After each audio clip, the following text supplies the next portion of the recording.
like a lot of times all I get is like, the flesh is weak. Replace my head with a robot head. Hi, everybody. This is Jason. And this is Pete. And we are the Lost Legions podcast. And today we're here to talk to you about the Iron Hands on the table. The nasty little men. Nasty little men. Yeah, sure. Why not? And we have yeah. Oh, go ahead. Oh, please. No, I insist. Oh, I was going to say, neither Pete nor I is an Iron Hand. So we have brought a very special guest all the way from Medusan, whatever their home planet's called.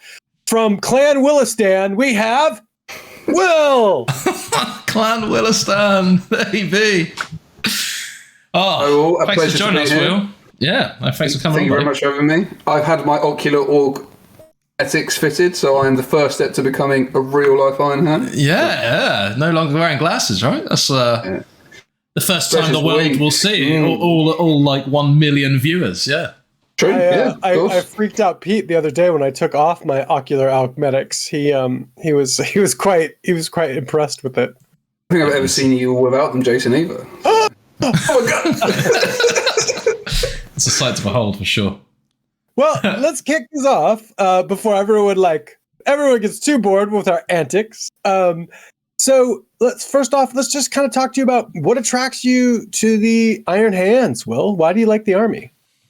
So they were always going to be the trefoil to my Shattered Legions plan from 1.0. So I started with the Salamanders, went to the Raven Guard, and the Iron Hands are always going to be like the third component to that kind of like trio of armies that I was going to like work towards, build, paint, and like have on the tabletop. But the more I read the lore regarding them, more surprisingly how much people dislike the Iron Hands, it just empowered me to just love them even more. And I think they really suffer from bad writing from the Black Library books. Yeah. I mean, Ferris is not great in those first couple of books, in my opinion. Yeah. He's quite interesting in it. There's a couple of parts headstrong, right? Are actually really good. Yeah, but I think if you read like the Black books that Forge World did, the Iron Hands in that are written completely different to how they come across in the Black Library books. And even if you read some of the Space Marine codexes, some of the previous ones like 5th, 6th, and 7th and 8th edition, it talks quite a lot about Iron Hands during the Heresy as well. And they're just like a proper badass legion. So like Ferris...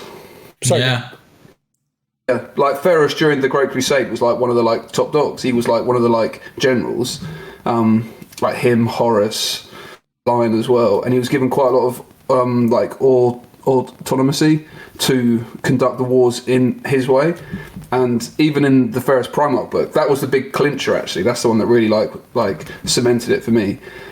They're just conquerors. They get sent to a world and they bring it into compliance just by conquering it, rather than how Rabute would. He'd diplomatically bring it in, or Horus would be like a statesman, or Russ, or even the Lion would just like exterminate them. They just brutally conquer whatever they are required to.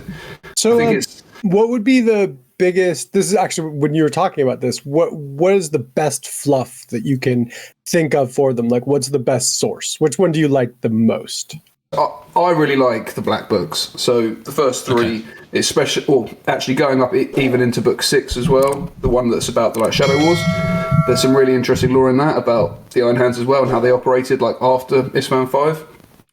And one of the things I really, really like about them is how they had these like their captains, their praetors are like the Iron Fathers, and these guys they each kind of lead a clan with like within the Iron Hands, like Clan Willistan.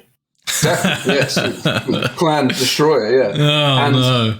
They almost act independently to the rest of the Legion, and it's only under like Ferris that they kind of come together.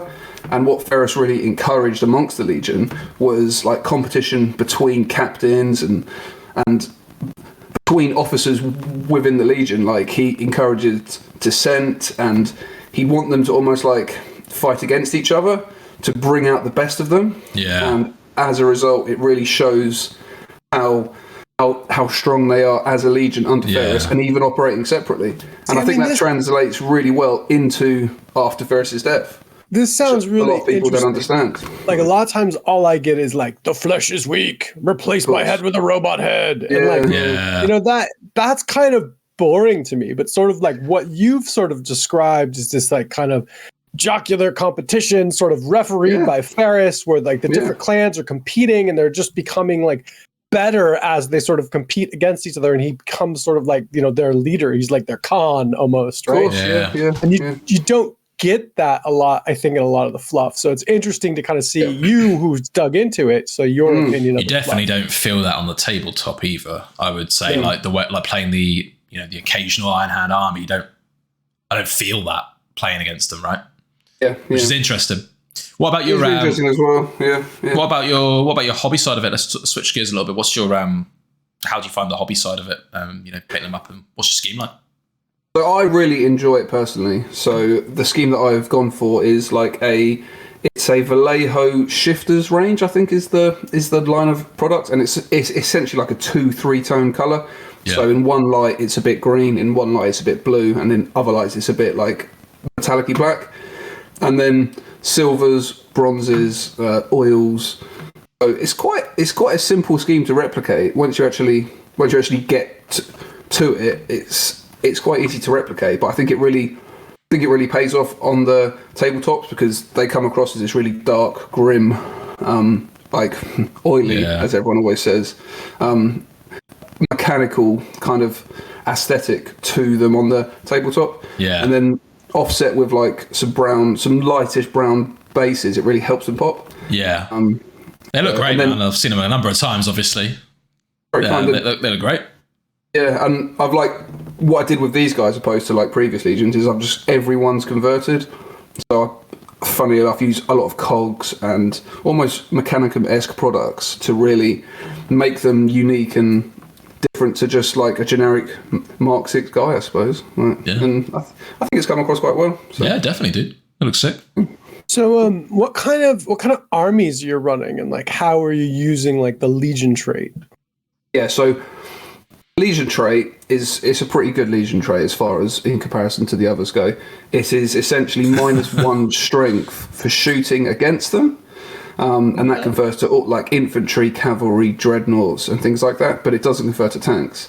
So what it does, which is in kind of a weird roundabout way, is it makes them a really good shooting legion, not for their own benefits of shooting, but when they get shot, they're a lot more resilient than other legions, and especially in 2.0, with strength 8 weapons being probably one of the most common strength weapons, when it's being dropped to only strength 7 when you're shooting at dreadnoughts, infantry, it suddenly gives that damage mitigation save of feel no pain.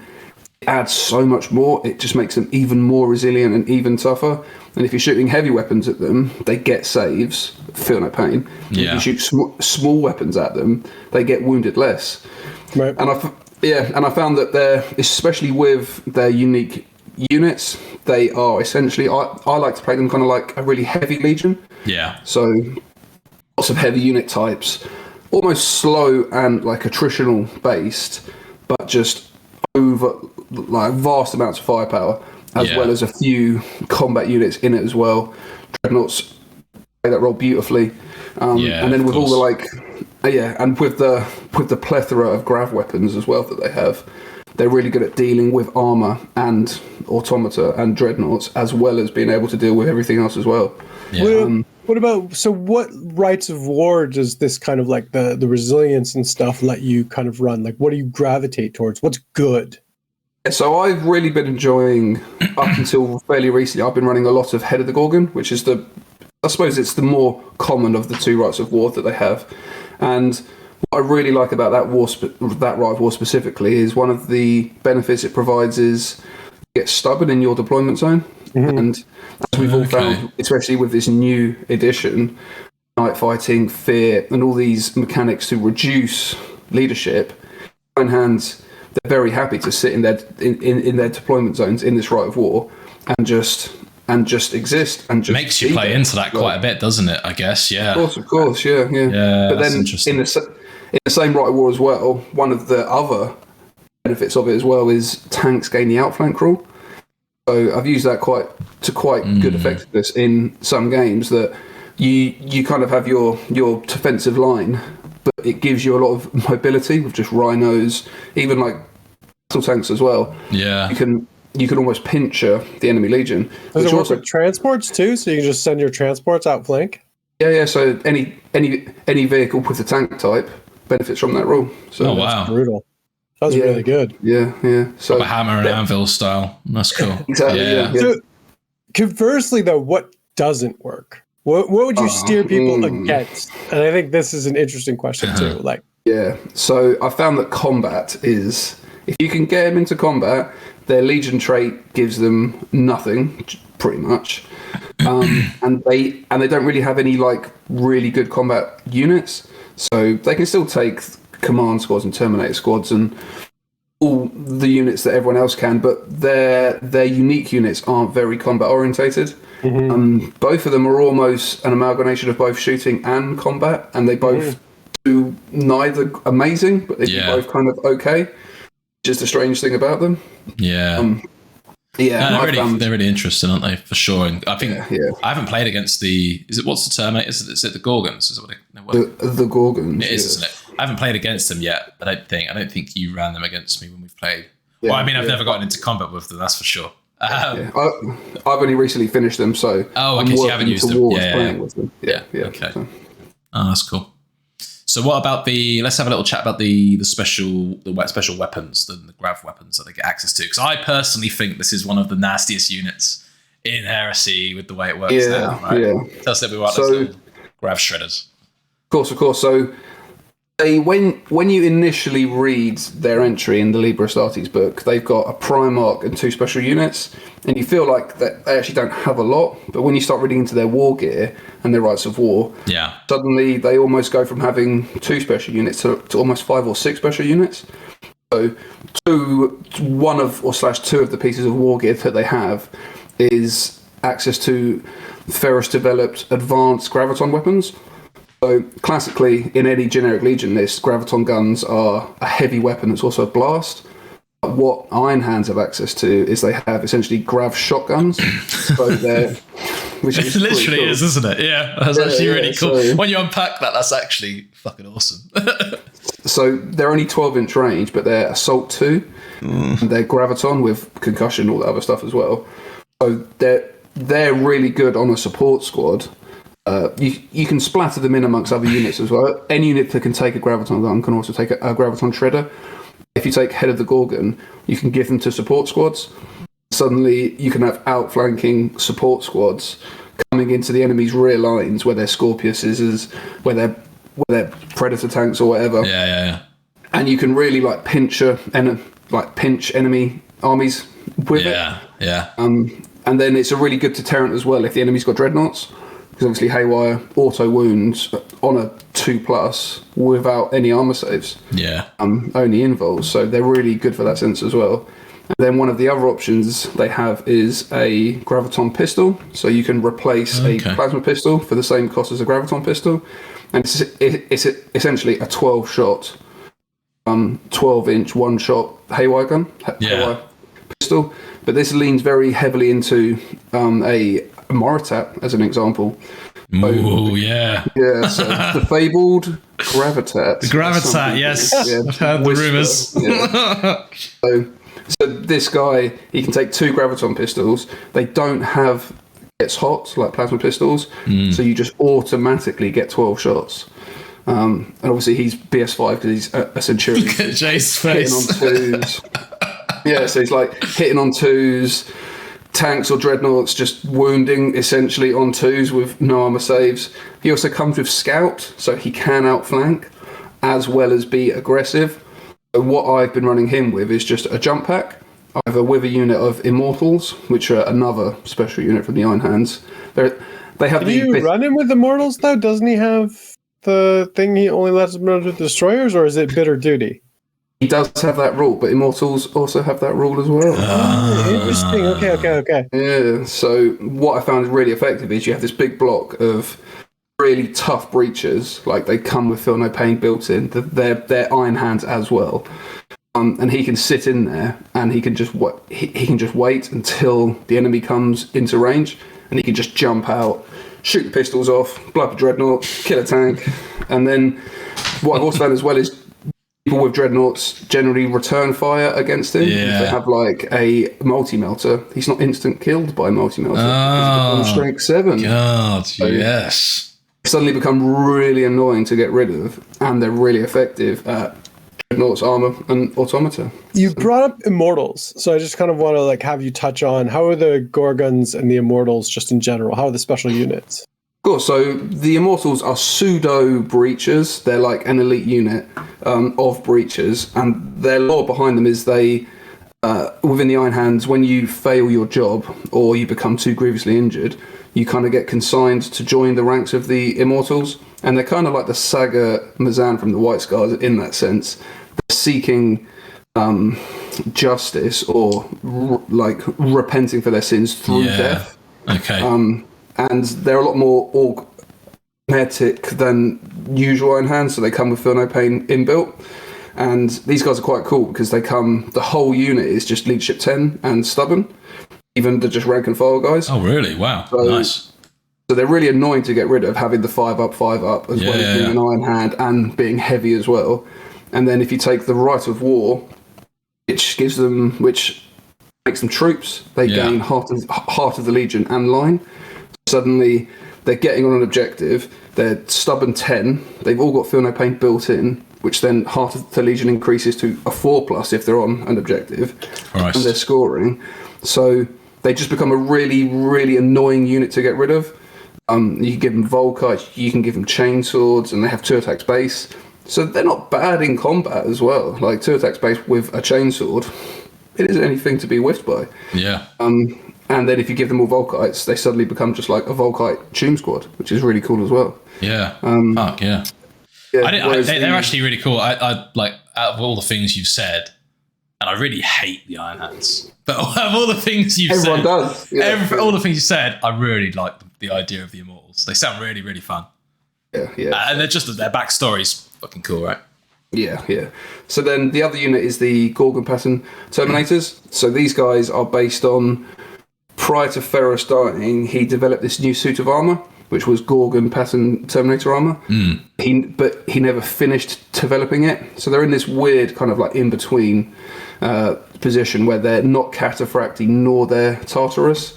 So they get a 2-up, and they are heavy, and they also gain Feel No Pain inbuilt. So you haven't got to put like a Primus in there or anything. Very nice. And then they have this weird like feature to their armor where they can essentially like produce like an energy field, which is like a blind check to enemy units within 6 inches.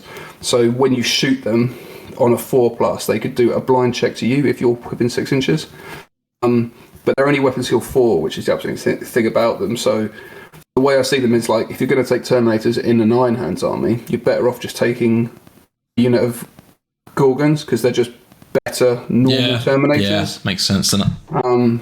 But they're not like elite, like the Iron Warriors ones with Thunderhammers. They won't go toe to toe with any of the top dog Terminator units or like combat units. That Iron Warriors unit is ridiculous. Absolutely crazy, yeah. It's the most ridiculous undercosted one of the game. So what I think they more do than anything is they more bully lesser units, like tactical squads and like other Terminators. But they have got a really cool feature on them. So classically in normal Terminator squads, you have a power weapon and like a combi bolter thing. And you generally exchange your gun for another gun, and you exchange your combat weapon for another combat weapon. But what Gorgons can do is they can exchange their gun for a lightning claw. So you can have with lightning claws and power fists or chain fists. Yeah. So suddenly they actually have a lot of versatility with whatever they're fighting. Yeah, Swiss Army knives, right? Yeah, so you can just shred mooks or just punch dreadnoughts. It works really well. I've done that with the Space Wolf Terminators. They can do it as well. It's really good. Yeah, so that's really cool. That's quite fun as well. I haven't had any chance to really try them out yet. I'm currently leaning into like having run head of the Gorgon for like 50 odd games now of like 2.0, whatever it was. 50 games of 2.0? Christ. Quite a lot. 10 maybe. What about Ferris? How is Ferris? Ferris is completely off the chain. So he's like, it's very strange, Ferris, in this, because in the previous edition, like he suffered from being super powerful but not having many attacks. So if he was fighting tanks, he could just completely smash them to pieces. In this edition now, he has at initiative, strength 12, brutal 3, AP 1 hammer, and he's got like 6 attacks base. So he's suddenly really good at killing he's really good at killing anything. He can kill tanks, he can kill dreadnoughts, he can kill other Primarchs, he can kill infantry. He is pretty off the chain. And just can't kill Fulgrim, though, can he? Just fails just every can't time. Do that. Yeah. Funny, I went to He's an off the event. chain, isn't he? He's great. Yeah, I went to an event last year, and my second game was against Emperor's Children with Fulgrim, and we had to have the challenge, and Fulgrim just cut his head off again, like in a challenge. No I remember way. this. Was this at Absolute Greetings? poetry. Where was it? Did you say? It was at LGT. Oh, I remember you speaking about it on your pod. Yeah. Absolute poetry. He won. Yeah. It was great. I was miffed, to say the least, but at the same time, I was like, amused. Perfect. History writes itself again. Oh, yeah. It is written. It's just those brutal weapons are so brutal. Him and Russ, they look like they're just. I mean, I detonated the lion once. It's just it's insanity. So I'm actually kind of heartened that Ferris, or that you've got your head cut off. Sorry, Will. Yeah. No, of course. It was great. And so like Ferris, as well as being really good in combat, he's really survivable. So he's a toughness 7 Iron Hand with a 3-up invul and a 12 armor save. So he's really hard to kill. He's also got 3 guns and fire protocols 3. So being a Primarch, he picks where the shots go, and he isn't affected by negatives to hit or anything. So he's really good at shooting planes out the sky, because he's got a grav shotgun, of course, and like a plasma blaster, and he's really good at, when units charge him, he's really good at like killing apothecaries as they're like coming in and stuff. And he's just good. Yeah, he's really versatile in both shooting, being tough, and being killy. So he's actually great in this edition. Yeah. It's a fair trade-off for being the first to go, right? Give him all that power for a exactly, for an Isfahan campaign, and then end it there. Yeah, and it's good for all the traitors, because if the Iron Hands were there the whole time under Ferris, it wouldn't have been in Heresy. So. They wouldn't have got out of the Isfahan system by the sounds of it. Anything else? Any other key points you want to add, or anything else in particular you want to ask, Jay? Just mainly like, how about the Warlord traits? Which ones do you use? The Warlord trait's quite interesting. So they've got 3 Warlord traits. One of them's traitor only. Surprise, surprise. And that gives the Warlord and his unit preferred enemy, which in this edition is quite rare. So that's kind of cool. That's good, even in a combat unit or a shooting unit. Nice. And then the other 2 specific ones are, one of them is the Keys of Hell. So this is based on a piece of like tech that Ferris found during the Great Crusade, and it reanimates dead legionaries. Ooh. So what it does is it gives the character fear 1. When he dies, if it's in combat or shooting, he automatically inflicts D6 hits from one of his weapons on the enemy unit or character or whatever that killed him. Lucius. Okay. Yeah, so like Lucius comes in, cuts off the Praetor's head, then the Praetor just reanimates, gets his Thunderhammer, and just like hits Lucius automatically 4 times, which is like the fight's really cool. Not over until it's over. Yeah. Or it's like on a dreadnought, like a Fury of the Ancients dreadnought, and he gets shot down by las cannons, and then when he dies, he just shoots his las cannon back D6 times, which is like really cool. So it's quite a defensive Warlord trait. Yeah. Because it only really works when you're getting killed, which is kind of strange. Sounds cool. As Jace, as all of us know, Fear 1 as just a rule is nothing to be sniffed at either. No, really, not at all. I like how you called me out on that one, Mr. Night Lord. What about what about the third Warlord trait?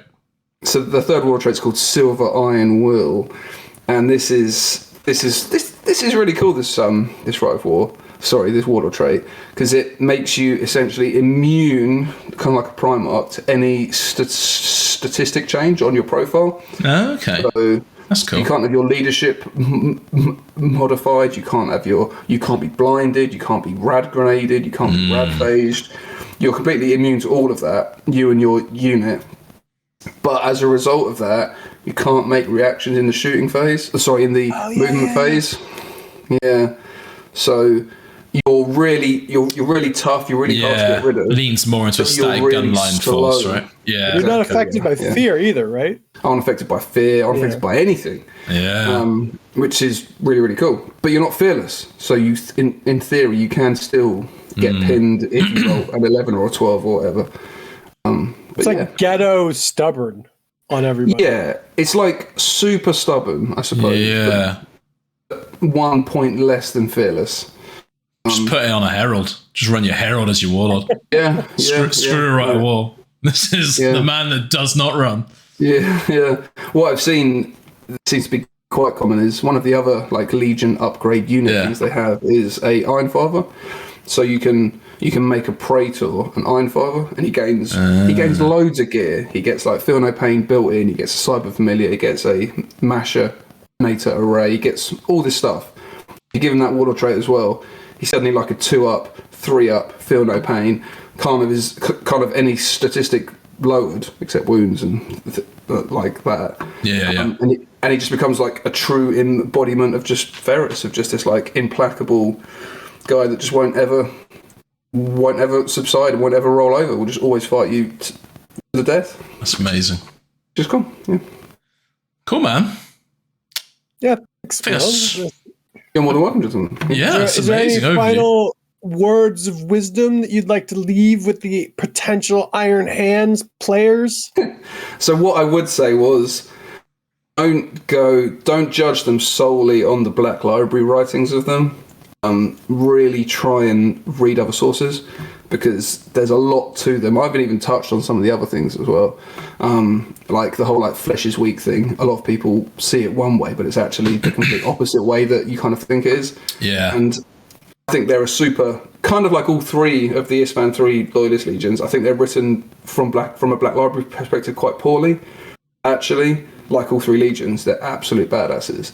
And it really plays into Horus being the best of them all, because he understood that all three Legions, if they are at full strength, would be a thorn in his side the whole way to the walls of the Imperial Palace. So try and read some other sources if you can. Even some of the like 40k codexes, they talk quite a lot about it, and the black books are good, and there's quite a lot of source. Harris's OnlyFans page. I think that's exactly. Yeah. It's true. Yeah. Only hands. Yeah. Only hands. Oh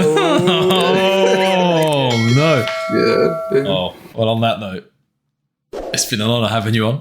Thanks, everybody. For those that don't know, Will is a member of the Merchant Princelings podcast, so we get a little plug there for those bad boys. Great show. Go give them a check out on Spotify and I assume iTunes. Not that I use iTunes. Is it even called iTunes anymore? I don't know. It was 10 years ago when I used it. But yeah, Spotify, other places. Go check out their pod. Thanks, boys. I think we're good. Thanks, everybody. Thanks for watching, guys. A pleasure. Have fun. Bye. Oh, and if you're interested, check out the Night Lords on the table. Let's load that one up. It's in the corner at the end of this video. Check it out. Bye, guys. Bye.